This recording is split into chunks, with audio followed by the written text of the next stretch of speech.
Comme je vous l'avais dit dans la dernière vidéo de la 306, on allait attaquer une nouvelle playlist. Donc c'est une Ford Focus ST, moteur 2,5 litres turbo, 5 cylindres de chez Volvo. Alors l'idée de ce moteur-là, ça va être de le sortir, de le démonter, remettre un maximum de choses à neuf, notamment segmentation, coussinet de bielle, distribution, embrayage et 2 ou 3 petites améliorations. On va passer en revue toutes les pièces qu'on va installer. Il n'y a pas tout, parce qu'il y a des choses qu'on va devoir commander après démontage, parce qu'on ne sait pas encore précisément qu'est-ce qui sera changé, même si le principal est là. Donc là, ici, on a un radiateur d'huile de chez Airtech.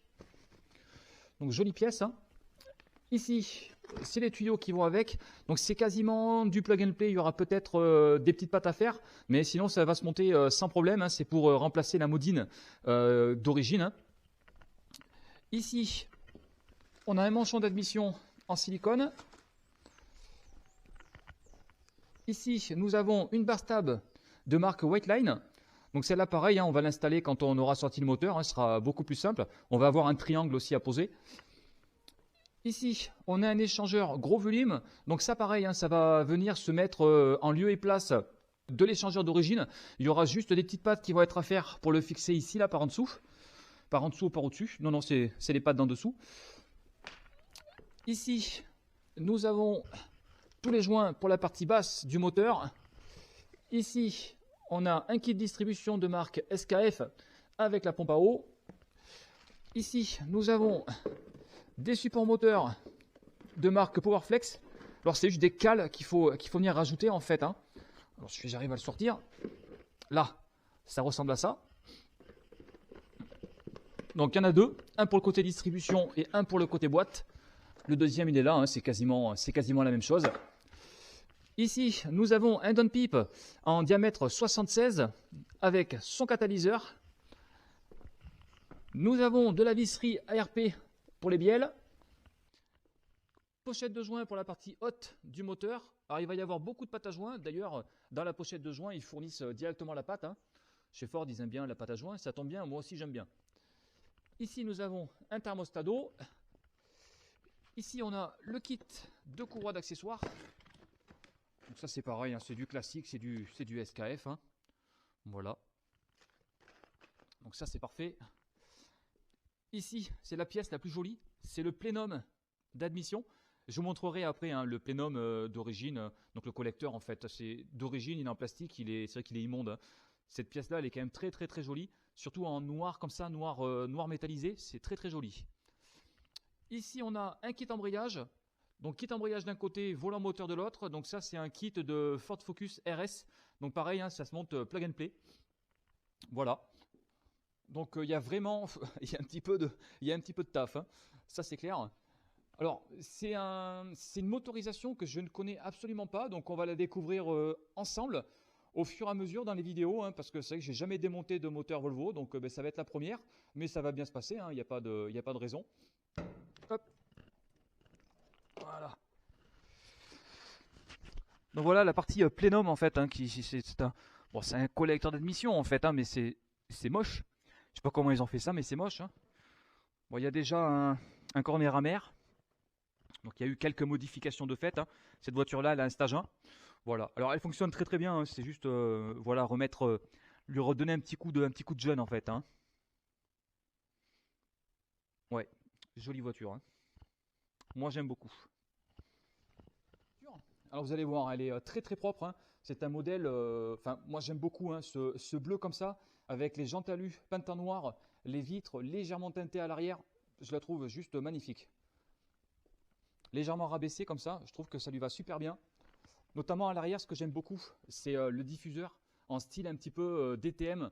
Bon, son propriétaire va l'enlever parce qu'il veut vraiment qu'elle soit comme d'origine à l'extérieur. Notamment les jantes, pareil, les jantes noires comme ça. Il va les faire refaire pour les remettre d'origine entièrement. Donc récupérer en fait cette couleur jante gris alu en fait, hein. Je vais essayer de vous montrer l'intérieur, mais je suis pas sûr qu'on y voie grand chose. Ah si, on va peut-être y voir, hein. Siège Recaro. Moi, à l'intérieur, je découvre en même temps que vous, en fait, hein, puisque du coup, c'est son propriétaire qui l'a rentré au fond du garage. On retrouve ici dedans les 3 petits manos, sympathiques, hein. Alors je suis pas un grand fan de Ford, hein, mais là sincèrement c'est quand même pas mal. Bon après c'est une Focus ST, hein, donc c'est pas rien non plus. Avec les seuils de porte comme ça en alu. Ça a vraiment de la gueule hein, quand même. Hein. Bon et surtout elle est vraiment très propre. Hein. Ouais, très jolie voiture. Jour 1, début des hostilités. Dans l'ensemble, ça va, ça se démonte plutôt bien, notamment les phares qui sont maintenus en fait par une seule vis. Tu défais la cosse et puis après ils sont clipsés en fait, donc il y a juste à tirer dessus gentiment et puis ça se déclipse sans problème. Ce que j'ai fait également, c'est que pour chaque élément, je me fais des petites enveloppes et je mets la visserie en fait dedans. Comme je vais remonter que dans quelques semaines, bah, au moins voilà, je sais que je ne serai pas perdu et c'est vraiment un bon système. Hein. Voilà, bon je pense que ça va, je vais peut-être utiliser une 50aine d'enveloppes, mais bon, ça va le faire. Ça y est, on va attaquer le dur. On va démonter toute la partie de traverse qu'il y a ici devant. On va s'assurer qu'il n'y ait plus de gaz au niveau de la climatisation. La clim ne marche pas, je pense que c'est parce qu'il n'y a plus de gaz. En tout cas, j'espère, parce que ça m'embêterait de polluer en débranchant la climatisation. On va vidanger le liquide de refroidissement, on va virer l'huile qui est dans le moteur, et puis on va démonter tout ce qui est autour, tout ce qui est facile d'accès. On démonte tout ça.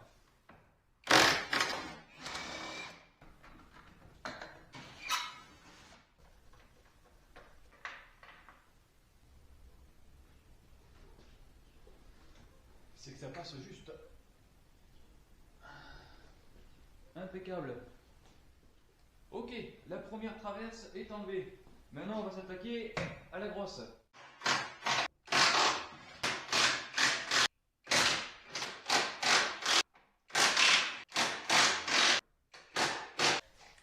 Et voilà une traverse. Bon, au moins là, une fois qu'on a tout sorti, on y voit déjà beaucoup plus clair. On va pouvoir défaire l'échangeur. Ici, on a le condenseur de climatisation et juste derrière, on a le radiateur de refroidissement moteur. Donc là, on va se dégager tout ça. On va commencer par s'enlever l'échangeur d'air. Là. Ok. Voilà, donc ça c'est l'échangeur d'air d'origine. Hein. Donc celui-ci, on ne le remettra pas, puisqu'on a l'échangeur gros volume à poser.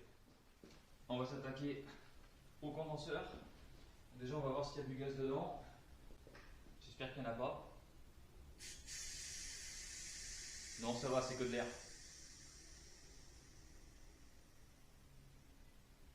Allez, parfait.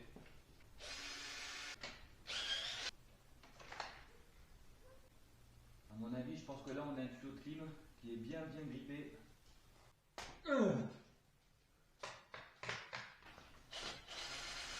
Donc là, je viens de défaire la vis qui maintient le tuyau de clim sur le compresseur. J'espère que je vais pouvoir l'enlever. Voilà. Donc ça, c'est ce qu'on appelle un condenseur de climatisation. D'ailleurs, c'est très souvent la pièce maîtresse quand il y a des fuites. Hein. C'est souvent à cause de lui. Voilà. Bon, allez.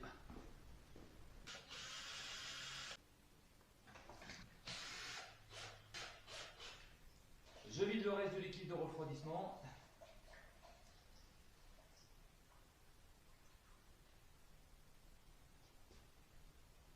Et voilà. On va s'enlever le tuyau de pression de suralimentation qui vient sur le collecteur d'admission. Hop. Donc lui pareil, hein, il sera remplacé par un tuyau en silicone. On va s'enlever le bocal de liquide de refroidissement. Donc là il nous reste une durite ici à défaire.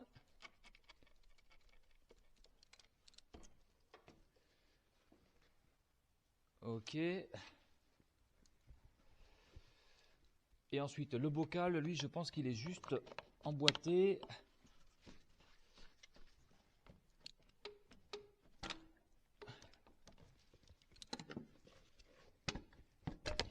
Ok, donc je viens de défaire la durite qui était derrière. Maintenant je vais pouvoir l'enlever tranquillement en essayant de ne pas mettre du liquide partout. Ok, maintenant on va essayer de se défaire le support qui est là. Donc on a le calculateur qui est à l'intérieur. Donc je pense qu'on va ouvrir la petite boîte déjà, histoire de voir comment c'est foutu à l'intérieur.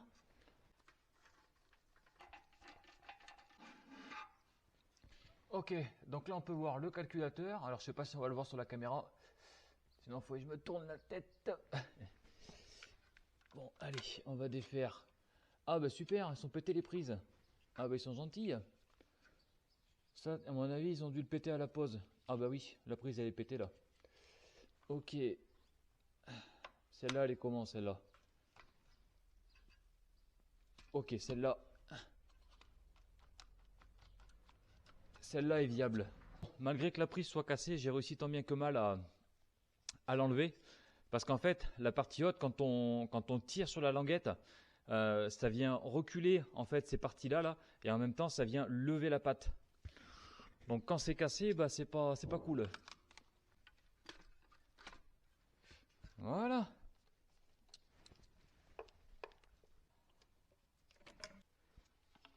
Toutes les durites d'eau sont enlevées. Donc là, il y en a, enfin toutes, quasiment toutes. Il en reste encore une derrière. Ça va être l'admission d'air. Donc on s'en fout un petit peu pour le moment. Allez, adios, boîtier d'eau.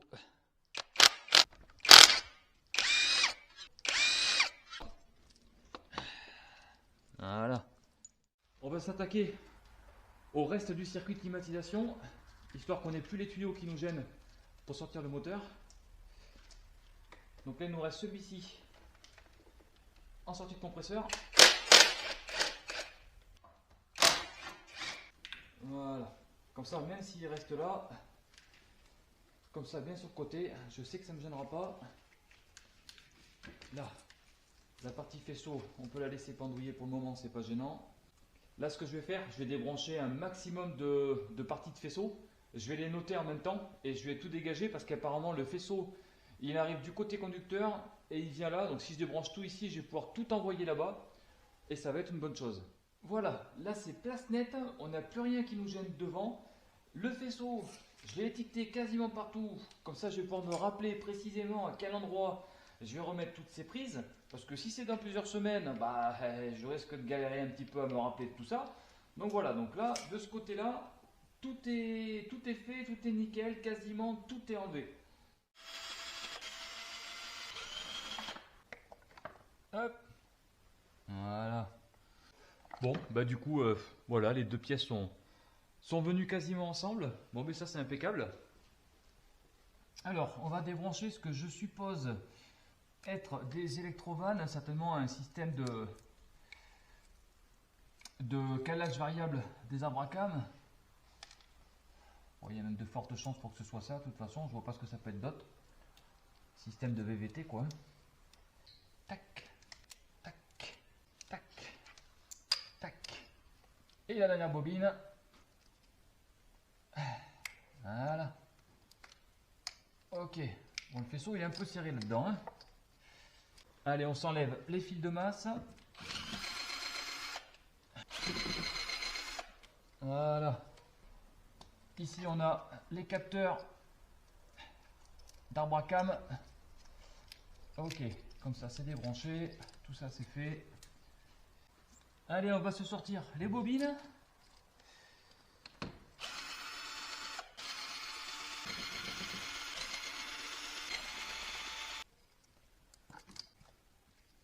Ok.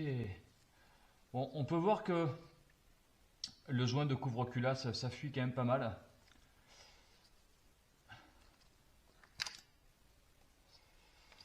Ça va pas lui faire de mal à cette remise en état.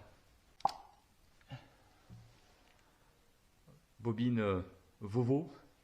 Bon, on en a fini pour la partie haute du moteur. Il va me rester derrière à défaire un tuyau et défaire une prise. Et après tout le faisceau, on pourra le basculer avec le reste là-bas côté conducteur, histoire de se faire de la place. Et puis bon, ben déjà on aura quand même pas mal avancé. Hein. Jour 2, j'ai fini par sortir le moteur.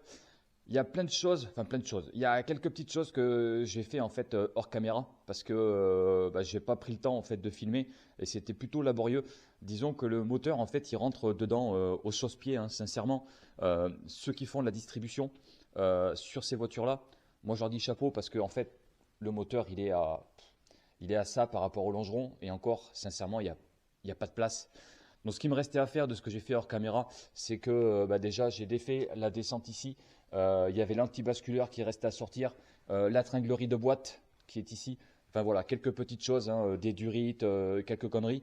Et j'ai donc fini par sortir la grue. Voilà, donc le bébé il est là.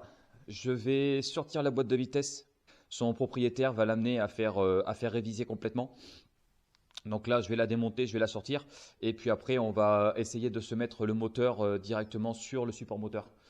Voilà, ce sera déjà plus simple pour travailler. Et on va commencer à nettoyer et à démonter le bestiau. Bon, j'ai viré la boîte de vitesse ainsi que l'embrayage et le volant moteur. Donc la boîte, elle est là. Autant vous dire que, on va peut-être pas se rendre compte sur la vidéo, mais elle est balèze, hein. Quant à l'embrayage, lui, de toute façon, il est clairement, il est mort. Hein, de toute façon, hein. Le bimas, il a du jeu. Et puis, le disque d'embrayage, lui, il est complètement lisse, hein. Voilà, donc son propriétaire se plaignait que ça patinait un petit peu. Bah ouais, faut pas être étonné, hein. Voilà, ça a même bleui tellement que ça a chauffé. Donc ouais, ça c'est bien mort. Bon, de toute façon, tout ça, on va remplacer à neuf. Mais bon, voilà. Et effectivement, le bimas, alors, je sais pas si on va se rendre compte, mais il y a du jeu là. Bon, je vais pas pouvoir le faire tourner, hein, mais bon, il est mort. Donc là, ce que je vais faire, c'est que je vais commencer à dégager tout ce qui est en périphérie autour, histoire d'alléger au maximum le moteur pour ensuite le mettre sur le support. Allez, on continue. Donc là, on va s'enlever la tôle par chaleur qui vient au-dessus du turbo. Et puis, on va dégager en fait tout ce qu'il y a derrière, hein, le turbo, tout ça. Allez hop, on dégage tout.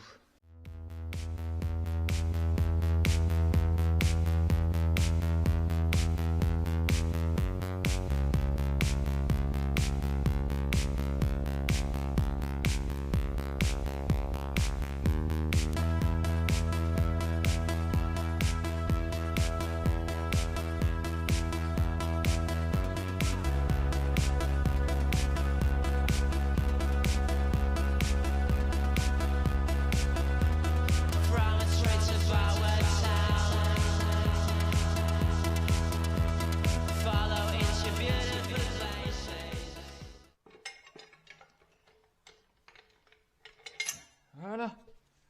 Et un turbo, hein.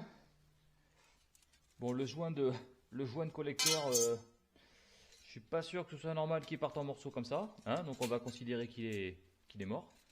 Donc sur l'arrière du bloc, la partie échappement, j'ai tout enlevé.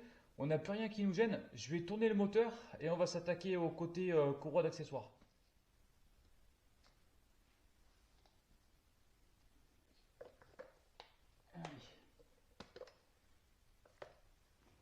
Courroie d'accessoires. Pour la compresseur de clim, c'est OK. Le galet tendeur, c'est fait. On va s'occuper de la courroie qui entraîne l'alternateur. Voilà. Deuxième tendeur.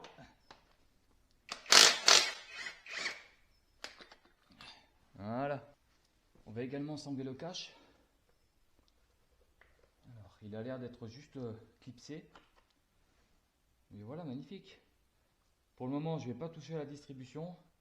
Je pense que là, on est suffisamment allégé pour mettre le moteur sur le support. C'est vrai que j'aime pas trop, hein, quand il y a trop de poids, ça me fait toujours un peu flipper. Donc je préfère alléger au maximum. Tout ce que je peux enlever, j'enlève. C'est quand même mieux. Ok, ça y est, c'est fait. Le moteur, il est enfin sur le support. Ouais, j'ai pas voulu vous ennuyer avec la chèvre, tout ça. J'ai démonté 2 ou 3 petites conneries en plus. J'ai d'abord fixé le support ici directement sur le moteur. Ouais, là pareil, j'ai bien galéré pour trouver les vis qui vont bien. Et puis après, ouais, ça a été un petit peu galère. Mais bon, voilà, j'y suis arrivé. Donc ça, c'est plutôt impeccable. Donc je vais pouvoir continuer à démonter tout le reste. Et puis, ouais, ça a bien avancé. C'est plutôt cool. Ici, j'ai déjà enlevé la poulie damper. Donc ouais, ça n'a pas été simple parce qu'il a fallu que je chauffe l'écrou. C'était quand même pas mal grippé. Et il y avait déjà des repères sur la distribution. Donc je vais faire en sorte que la distribution soit calée en fait pour le démontage. J'ai également enlevé toutes les bougies ici à l'intérieur. Donc là, on va se désosser tout ça. On va déculasser et on va s'assurer qu'il n'y ait pas des fissures au niveau des cylindres. On va retirer les capteurs d'Abracam.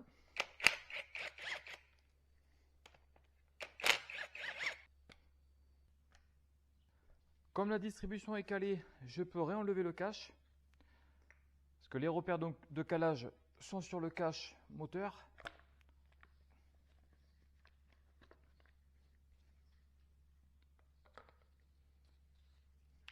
Voilà. Maintenant, on va se détendre la courroie de distribution et on va l'enlever.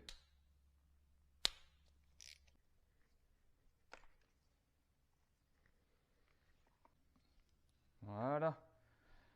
La courroie de distribution est enlevée. Alors, elle avait déjà été faite, vu qu'on a les repères Fio Blanco.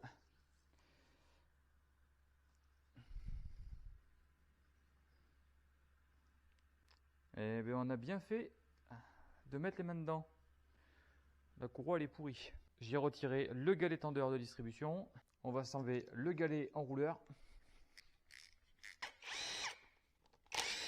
Voilà. Le galet enrouleur de la courroie de distribution. On va s'enlever ici les deux systèmes de VVT. On s'enlève la goulotte de remplissage.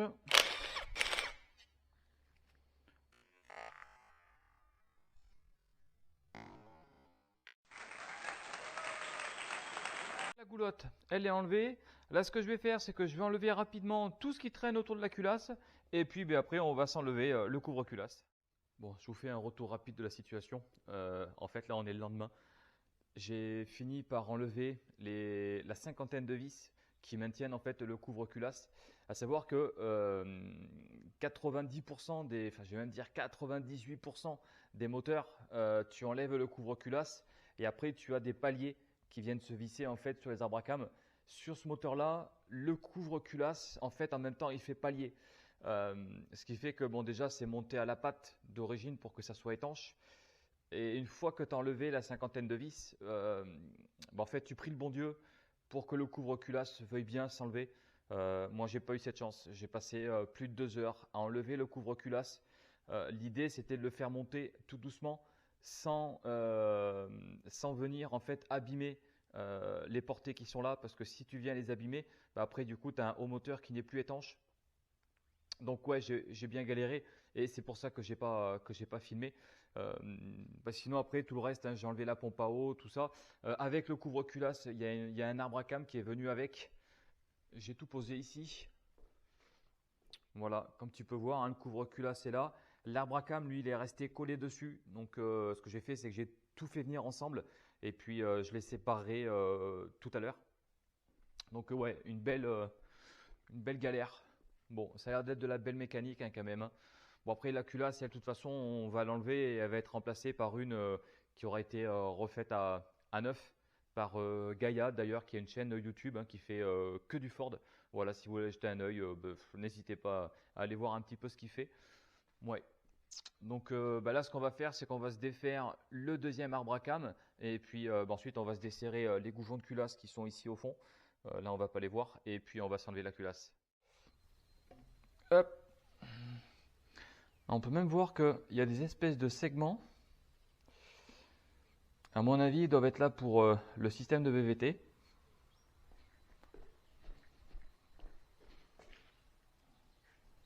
Là, juste ici, là. Ça doit être pour séparer les deux conduits d'huile. Donc là, normalement, on n'a plus rien qui nous gêne pour virer la culasse. Il va falloir défaire tous les goujons.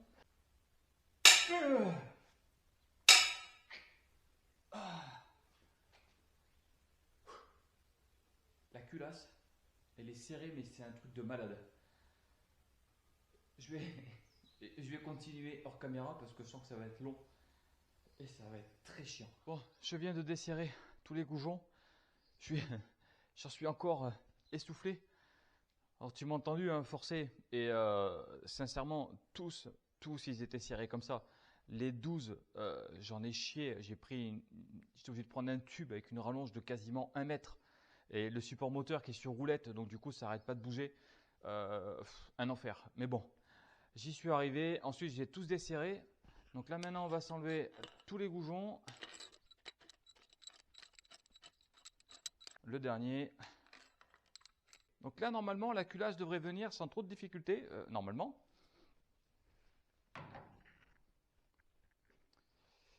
Et alors, comment est-ce qu'on va la prendre ?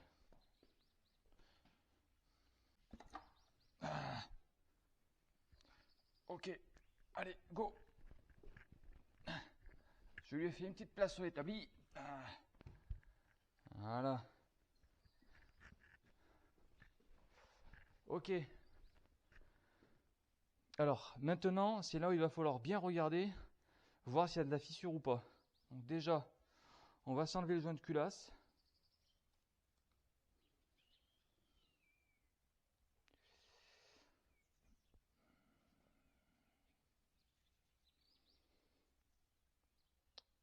Bon, à première vue, comme ça n'a pas l'air dégueulasse. En fait, comme on peut voir là, ici, là, il y a des espaces entre les chemises. Donc là, nous, ce qu'on va faire, c'est qu'on va venir poser des cales. En fait, ils vendent des cales pour éviter que les chemises, en fait, elles vibrent. Et il y a un moment, en fait, où ça se fissure. Donc, il existe des cales, pardon, qui viennent se mettre entre chaque cylindre pour caler tout ça. Bon, moi, de ce que je vois comme ça n'a pas l'air mal. Ok, donc c'est plutôt une bonne chose. Il n'y a même pas une cote d'usure, j'ai l'impression qu'il n'y a vraiment rien du tout. Après, c'est du moteur Volvo, hein, c'est réputé costaud quand même.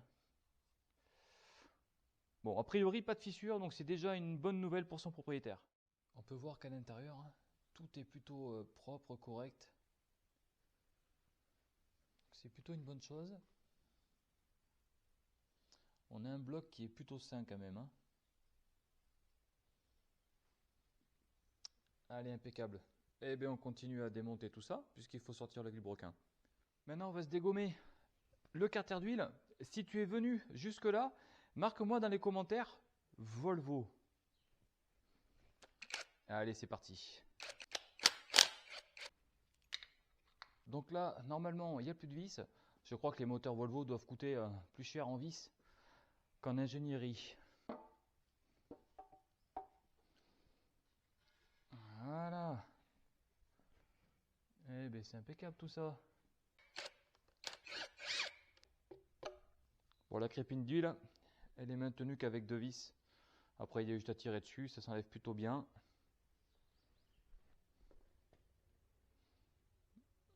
Ouais, c'est plutôt propre à l'intérieur, hein, ce qui est plutôt bon signe.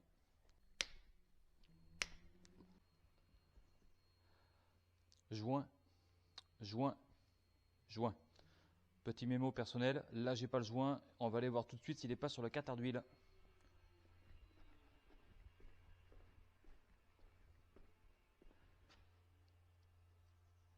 Yeah boy.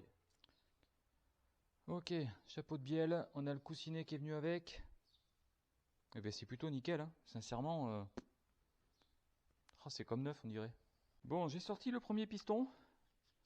Et sincèrement on peut voir que c'est plutôt nickel. Hein. Putain, il est comme neuf hein, ce bloc. Hein.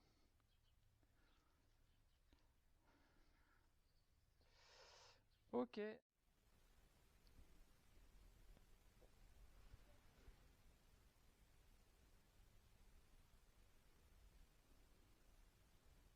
On va extraire le pignon d'entraînement de la courroie de distribution. Donc pour ça, il faut obligatoirement un extracteur, hein, sinon ça vient pas. Bon, j'ai eu un petit souci d'extracteur, donc j'ai dû changer. Heureusement que j'en ai 2. Voilà. Allez, on va s'enlever la flasque.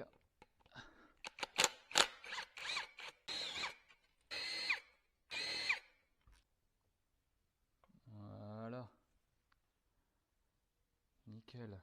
Bon, maintenant, il faut enlever la partie carter qui maintient le vilebrequin. Donc on va commencer par toutes les vis qui sont autour, donc les plus petites, et on finira par les plus grosses.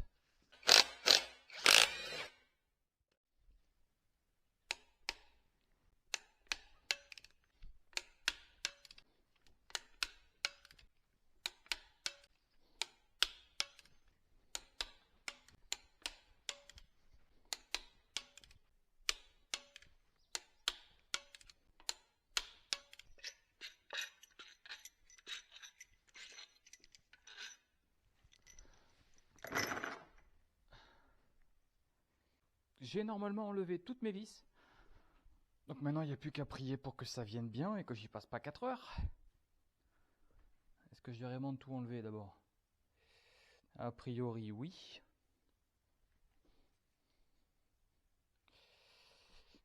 bien évidemment ça va être collé, donc on va devoir y aller doucement. Bon, je viens de réussir à le décoller. J'y ai passé une bonne demi-heure. Ok. Allez, ça on va vite aller le ranger quelque part. Tac. On va le mettre là, comme ça.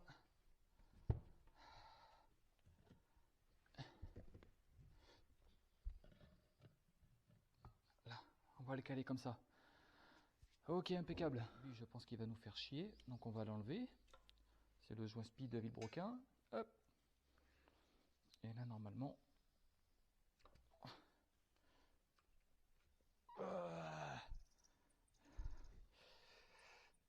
Ok. Allez, go Thomas. Eh bien, ça plombe. Tac.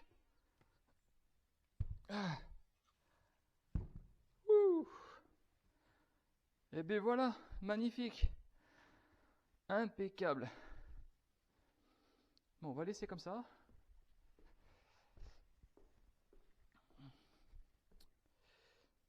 Ok. Bon, mais sincèrement, hein, tout a l'air vraiment nickel. Donc là, ce que je vais faire hors caméra, c'est que je vais enlever tous les coussinets. Je vais nettoyer le bloc parce qu'il est vraiment pourri, histoire de partir pour le remontage sur une base saine et propre. Ce bloc est enfin déposé et enfin démonté. Voilà, donc prochaine vidéo, on remonte tout ça. Normalement, on devrait poser de la bielle et du piston forgé. Ça vient directement en fait de Focus RS. Donc ça se monte plug and play, c'est juste que c'est forgé, donc c'est plus costaud. Voilà, donc il va y avoir également tout un tas de pièces qu'on va installer dessus. Bref, c'est pas encore terminé. Bon, si vous n'êtes pas abonné, n'hésitez pas à vous abonner. Le petit pouce, ça fait toujours plaisir. Le petit commentaire également, ça soutient toujours la chaîne. Et moi, je vous dis à la prochaine vidéo. Allez, salut!